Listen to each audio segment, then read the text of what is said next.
My level, I don't know, from 1 to 10, maybe 3.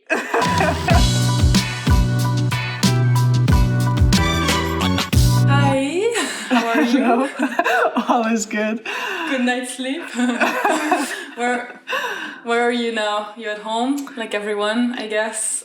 Yeah, at home for, I think now it's been maybe 4 weeks that we're just staying home. We left maybe twice just to do the grocery and once just to do a little hike because I think after 3 weeks it started to be really, really tough. So we had to go You needed outside. a little bit some fresh air. Yeah, I mean, I'm going out my courtyard, but this is as far as I'm going now. So Are you trying new things that you've never done before? for me, I try to do my stuff and TikTok, as you see, some interviews, some studies. I'm doing also the nutrition study, which I've been doing for 1 year now. So kind of getting busy and That's good. You're not bored. yeah. Nutrition. You're into that? Yeah, I think I started my studies maybe 1.5 years ago, so I have 2 more tests to go to finish my course. I really love to know what's affecting our body, and that's why I took this course, and I really got into it maybe 3 years ago, and I decided to take this the course. That's why you're so fit. Well, I'm getting back, I think I actually took this course when I got injured with my knee.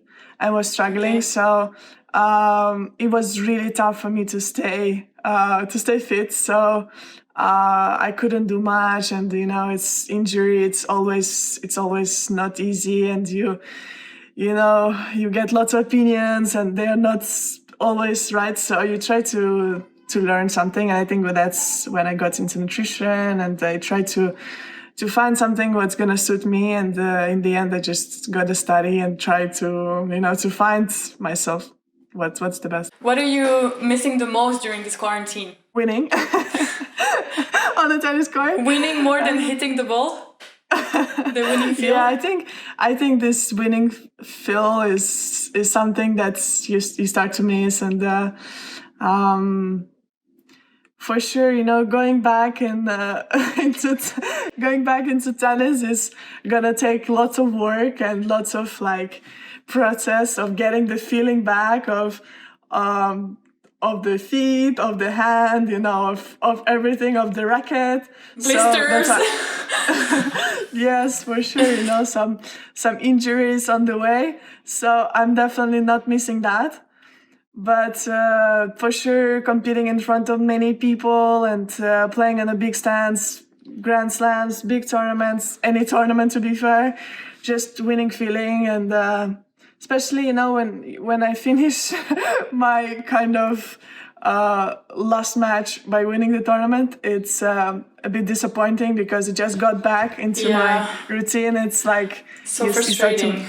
You start to miss your winning because you just got into it. So the last time you were on the court was the final in Monterrey? Yeah. No, or practice in LA or in Denis? No, I didn't practice. Not even. No. You were ready for the quarantine?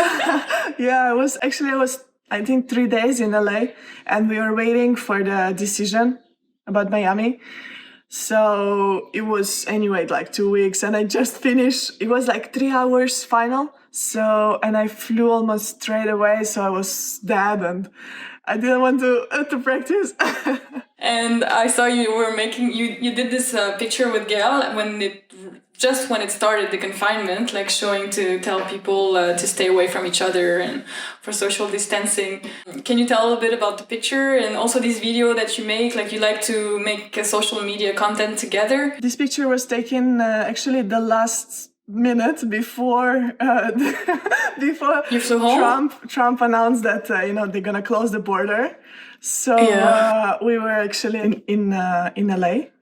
And it was actually the last moments. Then we just went on Twitter just to check, and then we found out that they're gonna close the border. So we had to rush to the airport. So it was next minute we were in the Uber to go to the airport to to go back to Europe. Because you planned on staying there Well, before? we was planning to stay, I think, maybe 3 more days because we were waiting on Miami if it would be still happening or not. So we were staying and there was no announcement. And then as soon as we heard the news, we just rushed to the airport straight away. You had a tough beginning of the season before bouncing back very brilliantly in Monterrey, the last tournament on hard courts before Indian Wells.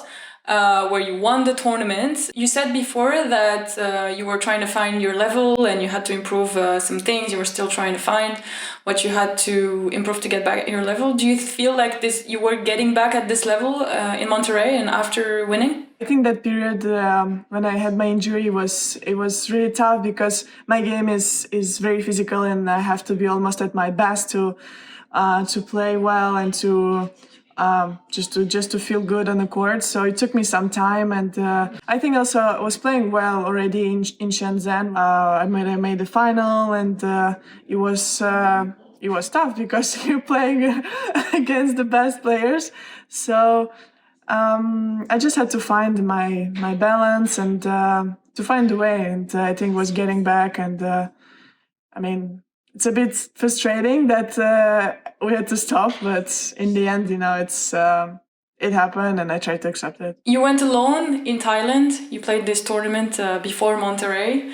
Was that a new experience for you without a coach? Yeah, it was. It was a new experience for me. I went with my friend, and it was different. But to be to be honest, I enjoyed it because I really needed this.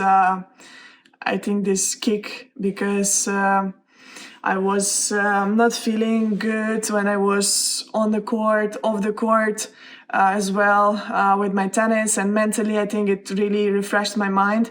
Even though I didn't play well afterwards, but I think this experience really really helps you to understand where you are with yourself and with your tennis. And mental part obviously is very important. You have to keep a motivation and to keep this neutral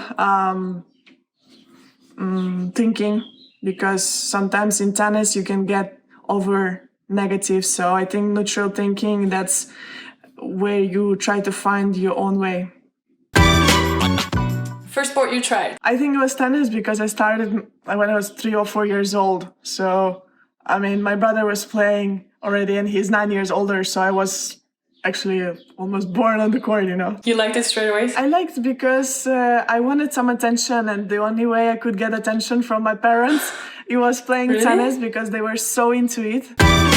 Do you remember the first time you cried after a match? Well, I was crying all the time. Oh, every loss? Every loss of the point, every loss of the game, of the match, of the I don't know, everything. I was actually crying during the match, like. Until what age were you like that? It was I don't know. I remember. Yeah, it was very tough for me to lose. And but even now, I'm not crying all the time, but still, it's very upsetting for me. So yeah, I was very sad all the time. And I remember when you played juniors, you could sit on the bench with your mom. So I was, every change events, I was crying, and my mom was next to me and trying to comfort me, and and yeah, I was terrible. Do you still cry a lot after losses or not? Not so much, but I'm sad, because I'm that kind of person that I break down, the match on the small pieces. So you are sad because you could play better, you could make another decision, but it's still it's very upsetting for me, and I think it comes from my from my childhood for sure. First tennis idol? Andre Agassi. You met him? I met him and I was shaking. Shaking. I wanted to make a picture with him, and I couldn't talk. Seriously, when he started working with Novak first, it was Like I was super happy because I could You could see him him on tour. Slack. So cute. And then it took me maybe like 1 year to ask him for a picture. Wow. So, and I all the time was like, oh, I don't know if I can. I was sweating, and then I think it was Gael. He told me, yeah, but he knows who you are. I was like, no, he doesn't know who I am. Of course he knows. Come on. So cute.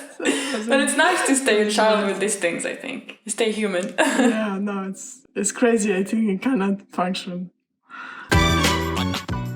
Do you remember the first racket you broke?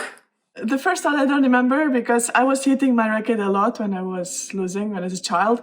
But now I'm mostly, if I'm breaking racket, I'm breaking it on the practice. I don't know, somehow it's... I'm more frustrated on the practice court because I like it to be really good. So I'm practicing until it's good, and sometimes it can take like hours to do some kind of exercise or to reach where I want to be with my forehand, backhand, or serve, whatever. So it's getting really on my nerves, and that's when I'm letting out my frustration. But I guess it's better because I'm not paying so much fines. Finally, the question. So for now, the tour is suspended until July 13th. First, do you believe that it's going to start again on July 13th, or do you expect to wait longer, maybe not play at all during the whole year? What do you think personally? Well, for sure, I'm trying to keep optimistic that we're gonna play. But for me personally, I don't really think, because I think for safety is it's not the right thing, to go and play somewhere where you don't know if you can travel afterwards as well. Depends also on which country you're gonna play the tournament. So it's gonna be restricted in some countries, and some countries gonna be better. So it's very tough, and especially if you're gonna play in front of people, it's the risk is high. And for me, I don't see really it happening. I don't know, maybe if we're gonna play in December during the off season, maybe it can be possible, but before that, I don't know. It's very tough to say, but for me, it's looking